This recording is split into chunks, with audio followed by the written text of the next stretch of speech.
একটু পরে শুনতে পাবেন স্থানীয় সংবাদ।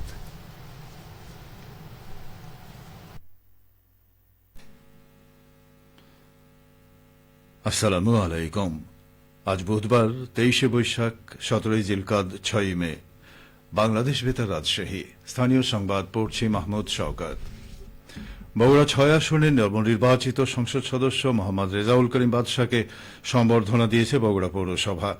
গতকাল পৌরসভার সভাকক্ষে আয়োজিত সম্বর্ধনা অনুষ্ঠানে সভাপতিত্ব করেন পৌর প্রশাসক রাজিয়া সুলতানা। পৌরসভার কর্মকর্তা কর্মচারীদের উদ্যোগে অনুষ্ঠানের আয়োজন করা হয়।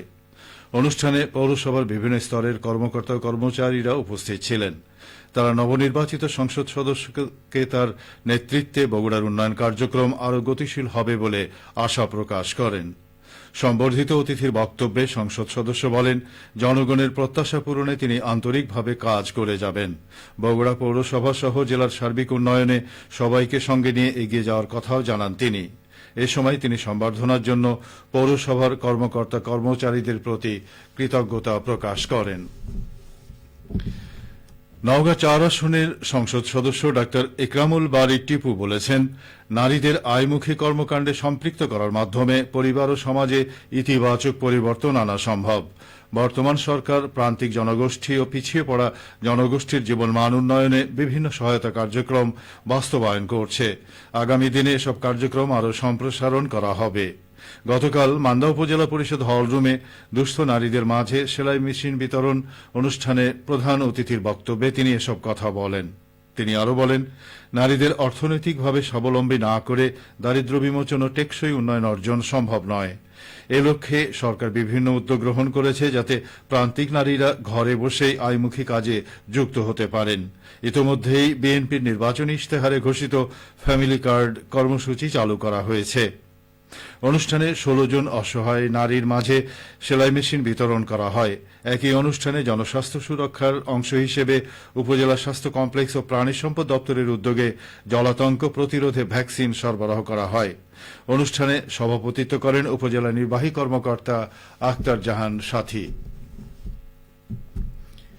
পাবনায় জাতীয় সমাজ কল্যাণ পরিষদের অনুদানে এবং জেলা সমাজসেবা কার্যালয়ের উদ্যোগে পাবনা সদর উপজেলায় 162 জন দুস্থ অসহায় মহিলার মাঝে সেলাই মেশিন বিতরণ করা হয়েছে। গতকাল পাবনা সমাজসেবা কার্যালয়ের মিলনায়তনে এই সেলাই মেশিন বিতরণ করা হয়। এতে প্রধান অতিথি ছিলেন পাবনা 5 আসনের সংসদ সদস্য অ্যাডভোকেট শামসুর রহমান শিমুল। তিনি বলেন, একটি আদর্শ সমাজ হল সেই সমাজ যেখানে সবাই নিজ নিজ কাজ করে চলতে পারে এবং প্রত্যেকে তার নিকটবর্তী প্রতিবেশীকে সাহায্য করে। কিন্তু আমাদের বাংলাদেশে এখনো প্রায় 4.5 কোটি মানুষ দারিদ্র্য সীমার নিচে বসবাস করে। বগুড়া জেলা পুলিশের অফিসার ও ফোর্সদের অংশগ্রহণে মাসিক কিট প্যারেড অনুষ্ঠিত হয়েছে। গতকাল বগুড়া পুলিশ লাইন্সের মাল্টিপারপাস হলে এই প্যারেডের আয়োজন করা হয়। প্যারেডে প্রধান অতিথি হিসেবে উপস্থিত থেকে পরিদর্শন ও সালাম গ্রহণ করেন বগুড়ার পুলিশ সুপার মির্জা শাহেম মাহমুদ। এ সময় তিনি সারিবদ্ধভাবে দাঁড়ানো পুলিশ সদস্যদের কিট, ইউনিফর্ম এবং অন্যান্য সরকারি স্বীকৃত সরঞ্জামাদি নিবিড়ভাবে পরিদর্শন করেন। পুলিশ সুপার সদস্যদের শৃঙ্খলা, পরিচ্ছন্নতা ও দায়িত্ববোধের প্রশংসা করেন এবং সরকারি মালামাল যথাযথভাবে ব্যবহার ও সংরক্ষণের উপর গুরুত্ব আরোপ করেন। তিনি বলেন, পুলিশ সদস্যদের পেশাগত দক্ষতা ও প্রস্তুতি বজায় রাখতে নিয়মিত কিট প্যারেড গুরুত্বপূর্ণ ভূমিকা রাখে। এ সময় উপস্থিত কর্মকর্তাদের উদ্দেশ্যে তিনি আরও দিক নির্দেশনা প্রদান করেন এবং পেশাগত মানোন্নয়নে সর্বোচ্চ দায়িত্বশীলতার সঙ্গে কাজ করার আহ্বান জানান। অনুষ্ঠানে জেলা পুলিশের ঊর্ধ্বতন কর্মকর্তা সহ বিভিন্ন ইউনিটের কর্মকর্তা ও সদস্যরা উপস্থিত ছিলেন।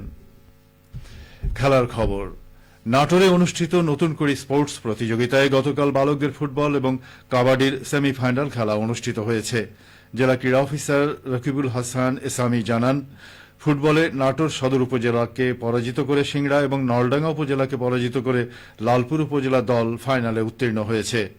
কাবাডিতে লালপুরকে পরাজিত করে নাটোর সদর এবং সিংড়াকে পরাজিত করে বাগাতিপাড়া উপজেলা দল ফাইনালে উত্তীর্ণ হয়েছে। এদিকে নাটোরে জেলা পর্যায়ে সিরাত প্রতিযোগিতা অনুষ্ঠিত হয়েছে। গতকাল ইসলামিক ফাউন্ডেশন নাটোর জেলা কার্যালয়ের মিলনায়তনে অনুষ্ঠিত প্রতিযোগিতা শেষে পুরস্কার ও সনদ প্রদান করেন ইসলামিক ফাউন্ডেশনের উপপরিচালক মোহাম্মদ রিয়াজুল ইসলাম। মাধ্যমিক বিদ্যালয় থেকে বিশ্ববিদ্যালয় পর্যন্ত 3টি গ্রুপে প্রতিযোগিতা অনুষ্ঠিত হয়। ইসলামিক ফাউন্ডেশনের উপপরিচালক জানান, জেলা পর্যায়ের বিজয়ী শিক্ষার্থীরা আগামী 19শে মে রাজশাহীতে অনুষ্ঠিতব্য বিভাগীয় পর্যায়ের প্রতিযোগিতায় অংশগ্রহণ করবে। সবশেষে আবহাওয়া। আজ সকাল 6টায় রাজশাহীতে তাপমাত্রা ছিল 23.5 ডিগ্রি সেলসিয়াস। এ সময় বাতাসে আর্দ্রতার পরিমাণ ছিল 95%। রাজশাহী ও পার্শ্ববর্তী এলাকায় আজ সূর্যোদয় হয়েছে ভোর 5টা 26 মিনিটে এবং সূর্যাস্ত সন্ধ্যে 6টা 37 মিনিটে। সংবাদ শেষ হল। আমাদের পরবর্তী স্থানীয় সংবাদ দুপুর 12টা 10 মিনিটে।